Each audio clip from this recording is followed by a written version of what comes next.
네, 수험생을 둔 가정에서는 올해 출제 경향과 난이도 가장 궁금하실 텐데요. 올해 수능은 예년의 출제 기조를 유지하면서 EBS 연계율도 70%에 맞췄다는 설명이 있었습니다. 1교시 국어 영역은 지난해 수능보다는 다소 쉽게 출제된 것으로 분석됐는데요. 자세한 내용 취재기자 연결해서 알아보겠습니다. 신현준 기자.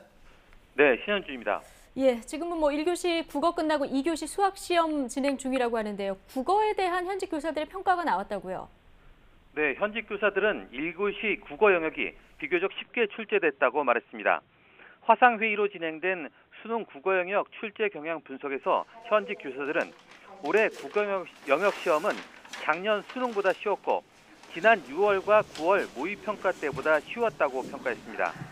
특히 신유형과 고난도 문항의 난도가 작년보다 높지 않았고 지문의 길이도 대체로 적당한 수준이었다고 밝혔습니다. 또 경제 지문이나 수학적 계산이 필요한 문제가 없어 체감 난도는 쉬웠을 것이라고 설명했습니다. 그러면서 1교시 국어가 어려우면 이후에도 영향을 미치는데 이번엔 다른 영역을 푸는데 도움이 됐을 것이라고 분석했습니다. 네, 오전에 올해 수능 출제 방향에 대한 언급도 있었습니다. 예년과 같은 출제 기조를 유지하려 했다, 이렇게 강조했죠. 네, 민찬홍 수능 출제위원장은 고등학교 교육과정의 내용과 수준을 충실히 반영하고 대학 교육에 필요한 수학 능력을 측정할 수 있도록 출제했다면서 예년과 같은 출제 기조를 유지했다고 밝혔습니다. 또 교육과정의 핵심적이고 기본적인 내용을 중심으로 출제했다면서 핵심 내용은 기존의 시험에서 다뤄졌더라도 질문의 형태와 해결 방식을 바꿔 다시 출제했다고 말했습니다.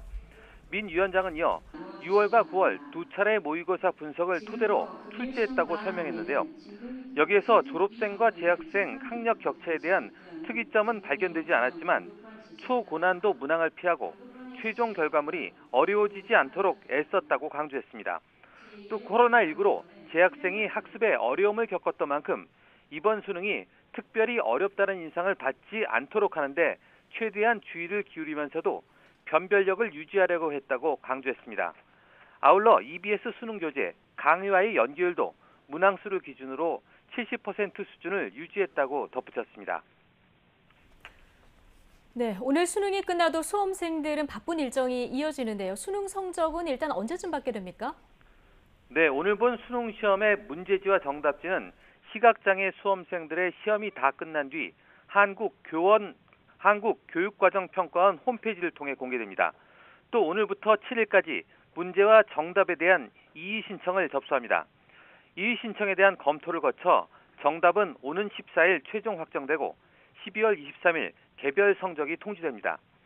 수능이 끝나고 이번 주말부터는 논술 등 대학별 고사가 이어지는데요. 수시 모집 합격자는 오는 27일 발표하고 정시 모집 원서 접수는 내년 1월 7일부터 닷새간 이뤄집니다. 지금까지 사회부에서 YTN 신현주입니다.